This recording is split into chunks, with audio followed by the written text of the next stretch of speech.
All right, welcome to BGM Network. Today I'm going to show you a single rail fence install. This is a 6x6 post on a 2x6 rail. We will be doing a chain access. Okay, let's get this done. We got this in the bag. All right, so we are going to be getting up this fence. What I've started already is I put in my one post here. You can see right over there I've got my post hole digger in. What I've done is stood over here by this fence. I looked on down and lined them up. As you can see, step one is I got this post in. Point is to get this level, so what I'll do is I'll come over here and I'm going to start digging here. About the same depth. I do see a slight incline here, so just a little bit higher probably. And yeah, I'll show you the next step once we get this in. Got my PhD.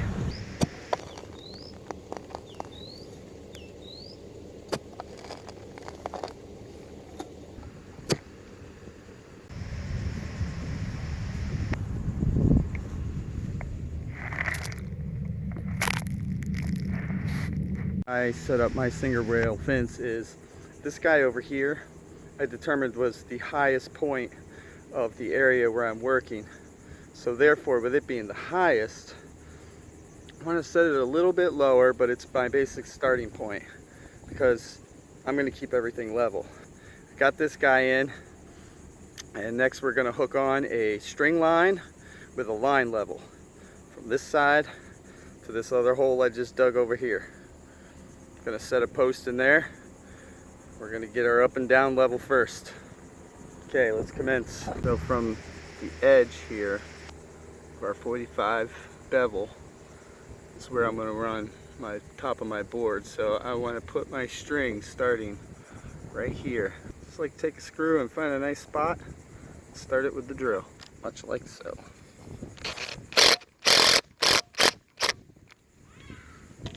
There we are. Now, let's run this string line way over there.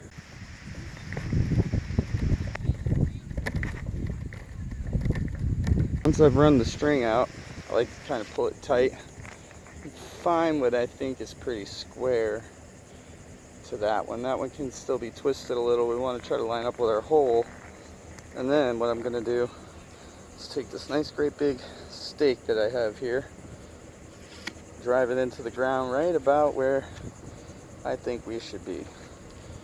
Just right about here. Okay. So, I'm going to pound this baby in, and we'll go from there.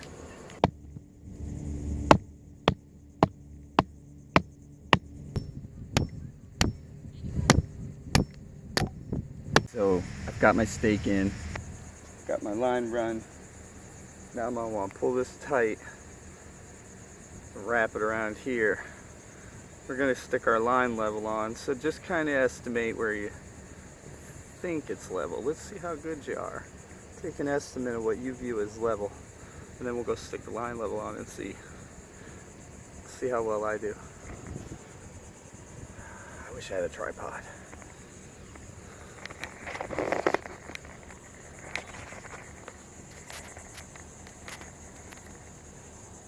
Okay, let's see if it'll fall over.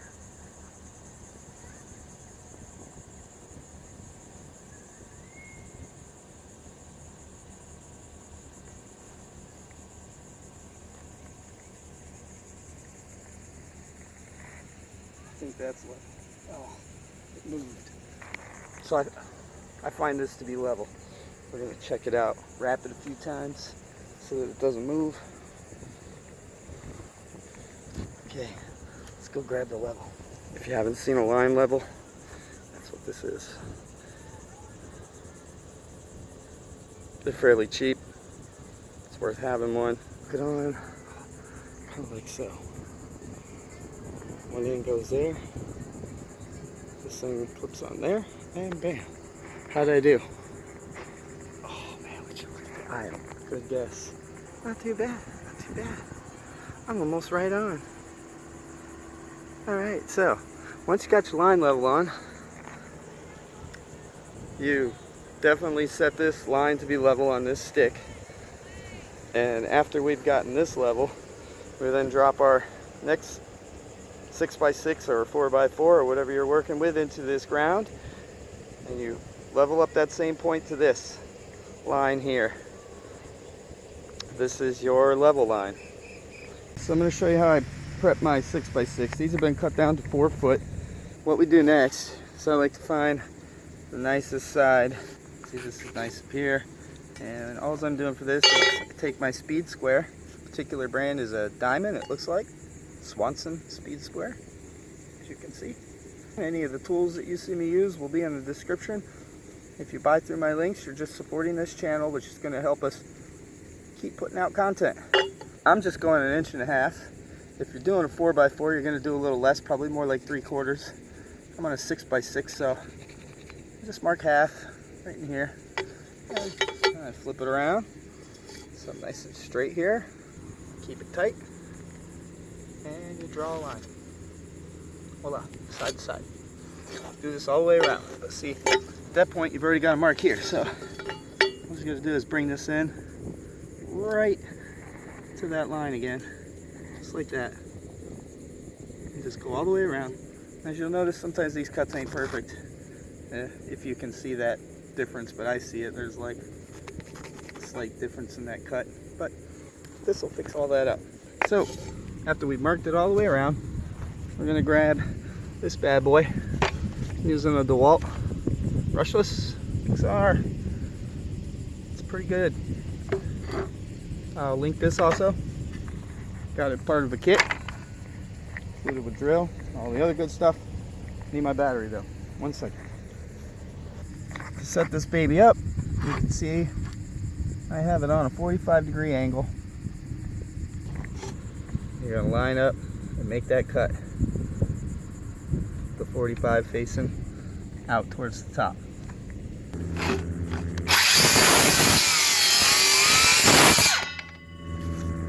There we are. Now we take it over to this hole. Woo! What we do is we get up here, we line this baby up, and once we're level with that, we know we're good. We're gonna grab our level and our juking stick. I'm just using a broken handle that I flattened off. Now we'll take our level, and we got to make sure first that our bottom section of our hole is lined up with our top.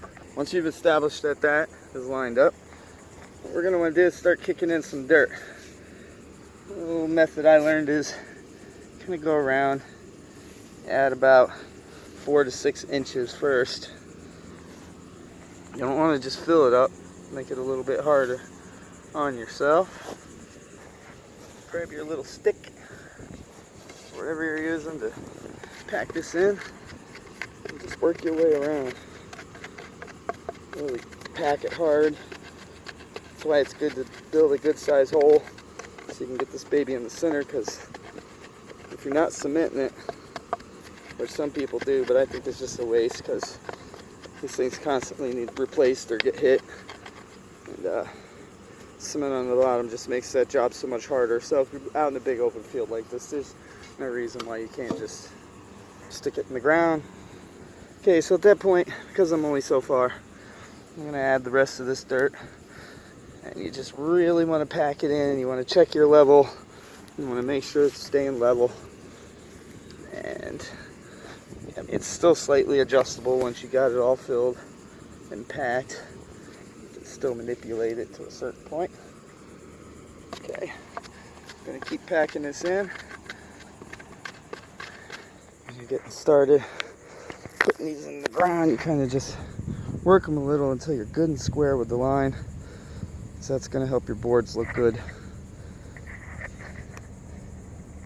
Keeping everything square, just like so. Beautiful. I'm a little bit high, but oh, actually the line's loosening, so pulls tight is perfect. At this point, we can take it off this stick once that's tightened down. And we're going to want to put a screw in just like we did on the other side and tie this off here nice and tight, super tight. You want this line so tight you can launch an arrow.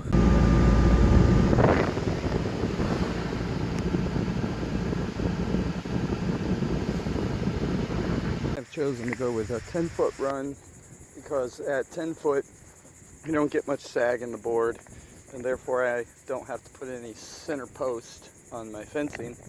So the way I generally like to get this set up is once I got my post in and everything is perfect and level and the line is on, I lay my board down right to the edge of where I need it to go. And from over here, looking straight down from the line to the board, that is my center of my next post. So I then take my post hole digger and I dig out that at center. Keeping an eye on this line because we're going to level up from down there. So let me dig this hole. Now we're going to discuss hanging one of these boards solo. So what we're going to do is get a few screws. I like to use these types of heads if it'll focus. Let's get to the meat of this. So we want to hang it ourselves. What we're going to do is come to this post. You're going to come down about 6 inches. And you just start it. By doing that, you can set your board on here, and we'll go to the other end and screw it on. This way to keep it flush. But unfortunately, it may be a one-man project, but it's definitely a two-hand project, so hang out there for a minute.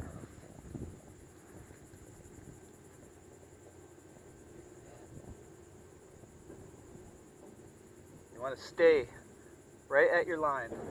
If this screw's in the way, you can take it out for a minute, but if you put it in correctly and up kind of high to the edge, it won't be in your way. So, get this baby set.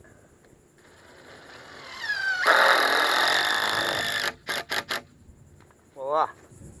Split in half. As you can see, I'm a little low on my line. You definitely want to pay attention to your board for bows. I've grabbed the straightest ones I can find, so if you have a bow, you kind of want to keep it down. Keep the bow part down so that you don't have any high spots pushing up on your line.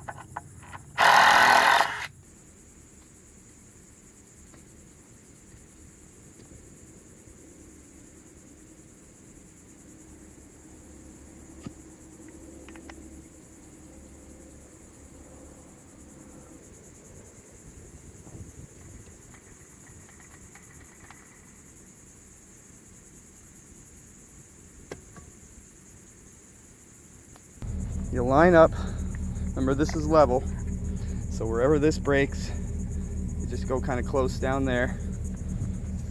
And again, we just find our point on this line. We dig a hole, and we put in this last post. And then I'm going to put on a chain. Check back in. So we've gotten the next post in. It's level. And we will now put on our next board. This will complete this. This opening will get a chain. I'm going with a nice coated yellow chain for 2 reasons. Each side, so the coating will help protect it from rust, and it's yellow so that nobody goes plowing through it. And here's our supplies that we will need. You will get a drill bit based on the size of your eye hook. So I just line this up, and I'm going to go here, at the top of this. You can do whatever you want, but this is what I've chosen. A little drill. We'll go ahead and get this thing started. When I find a method of leverage, thus this piece of rebar here, it's usually your best friend for working in tight. Next, we get a shackle, and we grab up our chain. We're going to attach this just like so. Except for on the other side, we will use a lock so that it's accessible for maintenance or Contractors going with a master lock.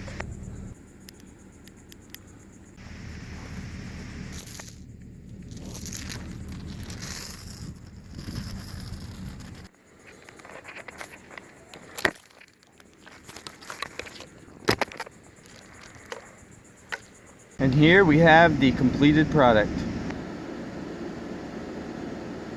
This is a very simple version. You can go as many as you want, just like I did right here. You can see that I went several with spacings for pedestrians, and of course this one also has a gate access. Hope you enjoyed this. Until next time, you're watching the Building and Ground Maintenance channel. This is your BGM network. Something very important: clean up. Always clean up your job site, clean up your tools after every job. It's just good practice. Get rid of your trash.